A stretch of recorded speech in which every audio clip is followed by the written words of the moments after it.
Do y'all remember when the Corvettes used to be cool?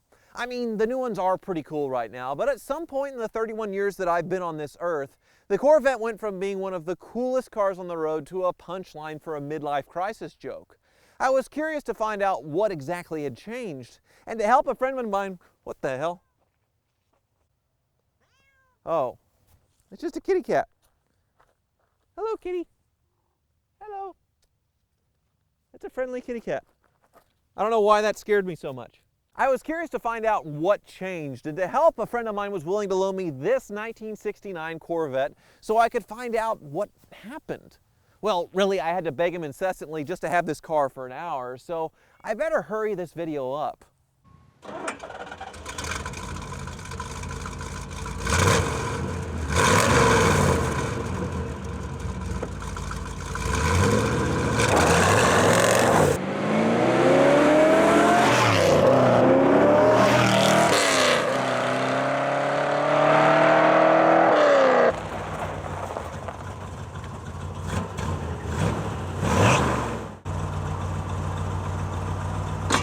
And if you're tired of my distracting head movements, I describe my thoughts on the C3 versus other modern Corvettes in my article linked below on autotrader.com/oversteer.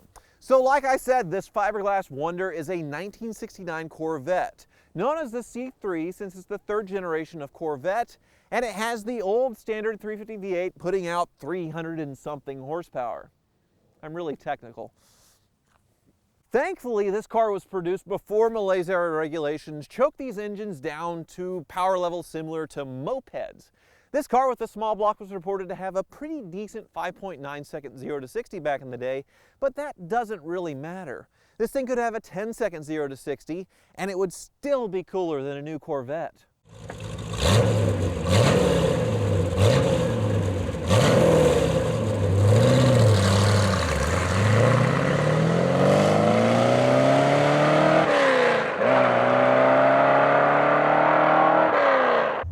It's way too cold to have the top dropped, and this Corvette does have lots of, how do I put this nicely, patina.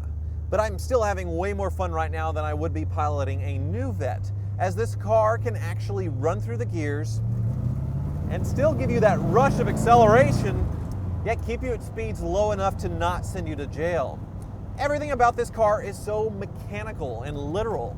I can feel the throttle on the carburetor open and close with my foot, along with that well-oiled rifle-like shifting mechanism, and the exhaust just sounds angry, very angry.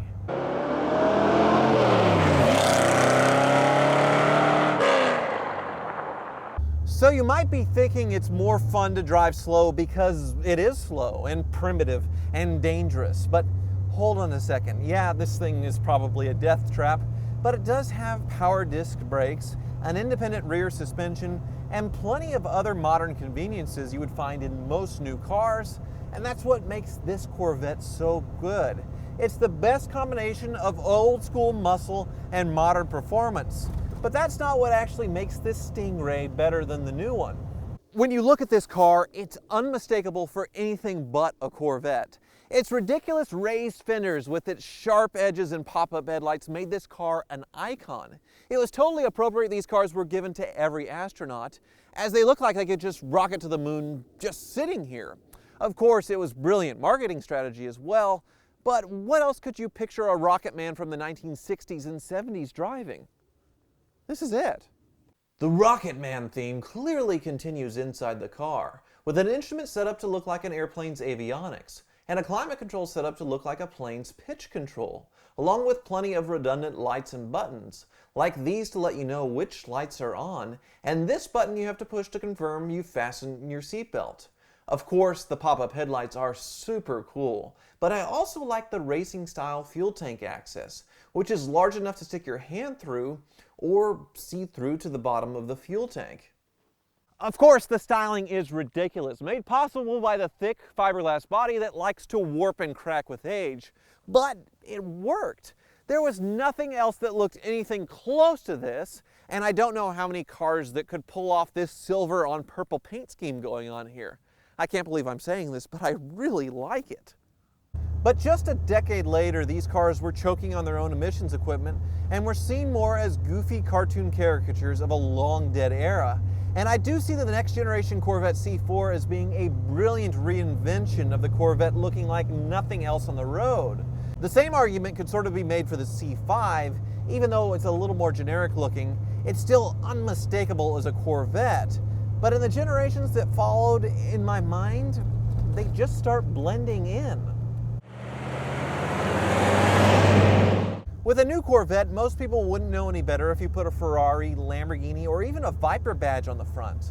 They all have a similar look, at least from the front. I know this is a little bit of a chicken or the egg on who copied who, but in my mind, the Corvette shouldn't be compared to anything.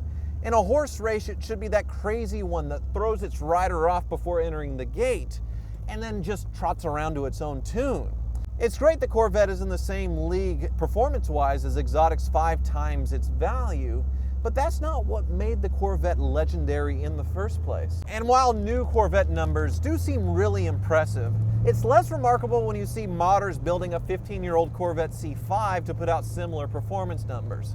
Really, the internal combustion engine can only do so much, so Corvette really needs to do something more than build a nicely performing car for the price to be truly great again. Make Corvettes great again. Yeah, I like the sound of that.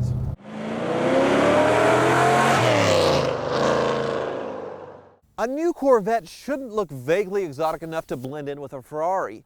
It should be a Corvette. Now, that look has been a lot of different things over the decades, but the consistent theme is they've always looked way different than anything else.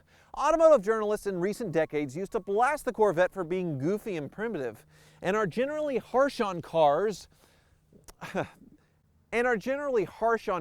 take any kind of styling risk. And it's too bad that General Motors listened to them.